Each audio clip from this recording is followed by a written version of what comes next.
So I was gonna go down this huge list of anime that's coming out this season, and eventually I'll get to the stuff that's releasing today. But I just saw Planet With, and I have to talk about it. So anime opens up, character has a dream, blah blah blah. He wakes up, there's a cat maid, and then this weird cat, like stuffed cat character that he calls Sensei. So I'm like, okay, what the heck's going on? This is pretty anime. But then he goes into the regular world, or leaves the apartment, goes to school, everything's pretty normal. So I'm like, okay, what's going on? Do other people see this cat thing? Is this normal in their world? Anime continues, and a UFO starts moving towards the island, and there's a bunch of them all across the world, and they're like this weird thing. So it's like a the anime bear head with a weird body and like arms sticking out the bottom and ears are on the side. It's really weird. It's got peas written on it, but I think it's supposed to be peace, but I think they misspelled it. Strange things. So the kids, everyone's being evacuated. The main protagonist gets a phone call from the cat maid who tells him, oh, you need to look outside, or you need to come outside, da da da. You need to fight these things. Not the UFOs, but the superheroes fighting the UFOs.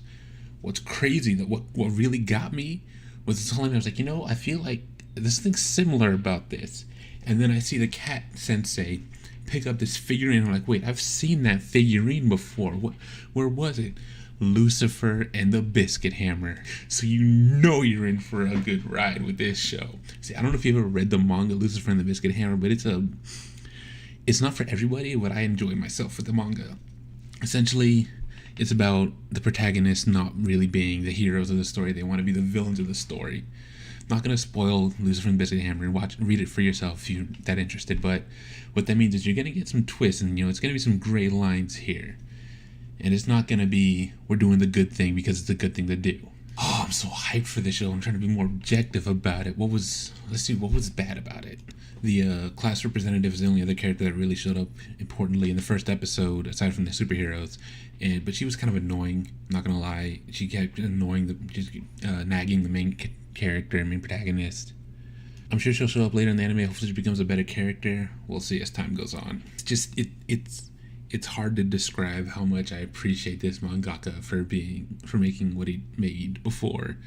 It's not the best stuff, I'm not gonna lie. It's not the greatest stories you're gonna hear, but they're his stories. You're not gonna see these storylines in anyone else's works. You constantly think, oh, I know what's gonna happen. There's gonna be this, and this going on, but it's not.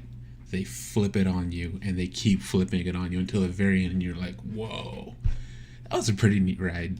So as I said before, this main character, he's not fighting the UFOs, these weird creatures that have been showing up. He's fighting the superheroes, which is classic this mangaka. And I should probably look up his name eventually, but another day. So he fights the superhero, beats him, takes this weird power thing, and then he remembers, because of course he's got amnesia. Not everything can be original. Dude, main character has amnesia, and he gets this, whatever was in the vial looked like stars, but almost powderized stars. It looked like kind of like it would show heroin in TV, but instead of little crystals, it's stars. And he remembers something about his dream with like this dragon destroying a city, and then he gets super angry and like lashes out at the heroes, like, I'm gonna beat you and I'm gonna beat all your friends. Go and tell them. Now, from the little I've looked up on this anime, because I'm not big on looking up the background of anime, I don't really care. I don't give a crap. But from the little I've looked up, this is the first time this mangaka has made an anime, so there could be issues we run into down the line. But honestly, based on this first episode, this is anime of this season potential material. But again, and I can't really stress this enough, this manga is not for everybody. Not everyone can appreciate what he brings to the table. But for those of us who can, oh, no one else brings it like he brings it. So, looking ahead in this anime, I think it'll be a great show. I honestly do. It's not going to be for everybody, but I think for people like me who enjoy this kind of stories where, it's a lot of twisting expectations. It's a lot of weird things showing up in the show. We've already seen a bunch of weird stuff happen. The sensei, the cat sensei, like eats the character to transform with him as if it's, Furikuri or Gurren Lagann. The anime people talk about when people want to talk about good, weird shows.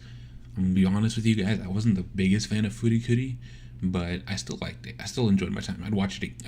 I don't regret watching it. Now, the biggest issues for this show would come from the conclusion, because this is where, well, actually, no, it'd be the story itself, because something that gets really weird with this guy, and it doesn't always pan out. Like Lucifer and the Biscuit Hammer was very odd with the storyline, and the conclusion was, it was alright. but the ride was just so enjoyable, and I love my time with the manga, and I know I'm gonna enjoy myself with this anime. I just hope it doesn't piss me off.